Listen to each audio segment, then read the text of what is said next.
Hello everyone, I will be conducting my presentation on assignment 4, which is based on enrichment and life skill learning, and my presentation will be based on the topic swimming as one of the life skill.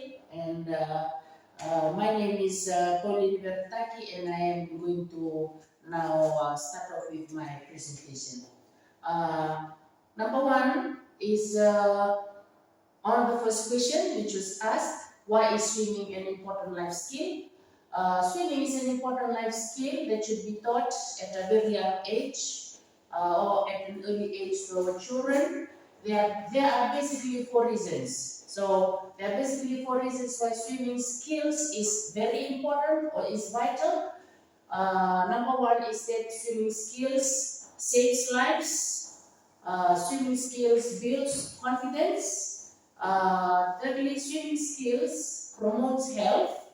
And the fourth reason is that swimming skills is fun. Swimming skills saves lives because with your swimming skills, you'll be able to save a person who doesn't know how to swim and accidentally end up in the water. And swimming skills is also fun, especially for our children.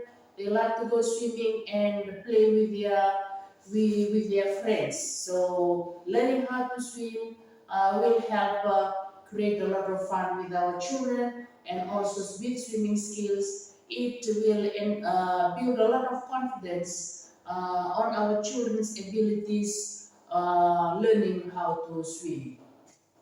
Our second question was, what causes death in the water? In most cases, or mostly, death in the water is caused by drowning. So drowning causes death in the water, and drowning is suffocation by immersion in a liquid, usually water, and drowning mostly occurs because a person does not know how to swim or have not learned any swimming skills. Next slide, we'll be talking about drowning. That is, there are four types of drowning. So this slide will be talking about the first two. There are four types of drowning. Number one, water drowning is the most common form of drowning where water enters the lungs and impairs the person's ability to breathe. And the second type of drowning is dry drowning. It is where the person's airway closes up due to a spasm, preventing water from entering the lungs. Our next slide here, pictures showing pictures of the two types of drowning that I have just mentioned. The first picture at the top, this is on water drowning. This is an example of water drowning, and the two pictures at the bottom showing pictures of dry drowning. Our next slide will be on the last two types of drowning. The third one is secondary drowning. This refers to the complications that occur as a result of aspiration of water into the lungs, and it is caused by water that accumulates in the lungs. Both dry drowning and secondary drowning are serious health conditions that can be fatal. The last one is silent drowning. This causes the vocal cords to close over the windpipe. And our next slide is showing pictures or examples of a secondary drowning at the top, and below we have a picture of silent drowning, which means the drowning is silent. This child here, it says she can't yell, she can't splash, she can't breathe, and she needs help. Our next slide is on the third question, is answering the third question, how to tell good swimming from unsafe swimming. Good swimmers, how can we tell this difference between the two? Good swimmers will be level in the water as they swim. Their legs won't sink. The feet will break the water surface slightly as they kick. Right? Also, good swimmers, they will swim with head down and neatly submerged. And good swimmers' breathing will be regular and smooth and almost almost invisible. Good swimmers, their stroke will be long and smooth. The hand will exit the water by their hip, and they will be comfortable and confident in the water. So our next slide, there are 3 pictures that tries to show a good swimmer, because we're talking about how good swimmers are different. So looking at these 3 pictures, we can tell that they have good swimming skills, or they are good swimmers. Next one, this slide is based on some of the indications of unsafe swimming. Unsafe swimmers, the swimmers of less experience and coaching will, 1, they will panic easily. Number 2, they splash excessively as they walk through their stroke. Number 3, their legs and feet may sink and may not kick at all. Number 4, their head will be held high, even entirely out of the water. Number 5, their stroke may have a windmill, cadence to it rather than a methodical, smooth rhythm. And inexperienced swimmers will tire quickly. Our next slide tries to show pictures of unsafe swimming.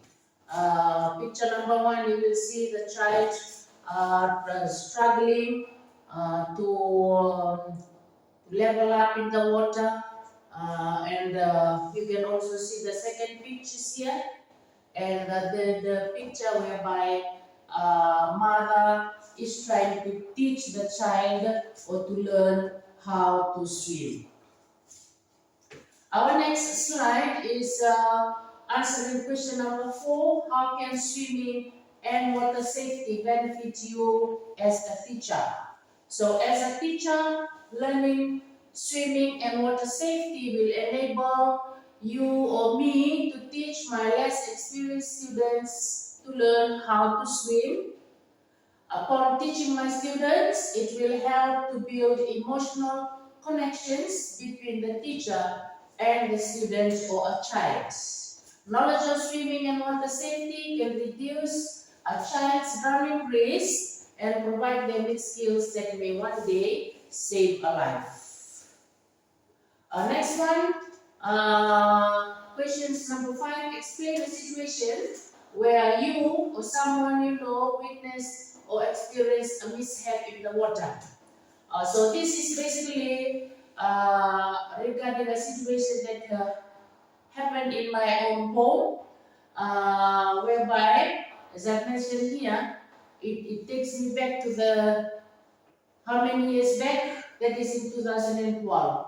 Back in 2012, my son was attending a kindergarten school in a rural island school. One day after the class, he went to the village and swam in the river.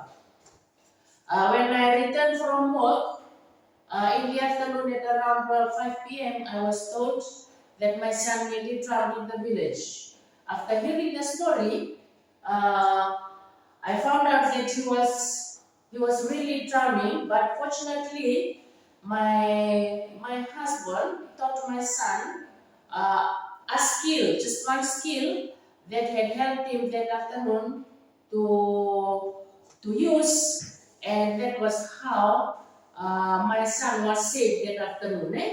As I mentioned here on the slide, my husband had taught my son a skill that if you drown, you keep jumping up and down in the water, ensure that your feet touches the river ground and jump up, the deepness of the water. So my son did exactly as he was told, and one village saw him and ran to save him. So I thank my spouse for sharing that skill to my son at an early age. So that was when my son was 5 years old, attending a kindergarten. That mishap could have taken my son away that day, but thank God my son was saved.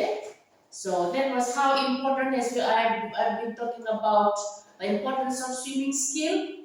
So with that one skill that my husband had taught my son, he was able to do that, and he was saved. So with those, I want to thank you all for listening. Wish you all a Merry Christmas and a Happy New Year.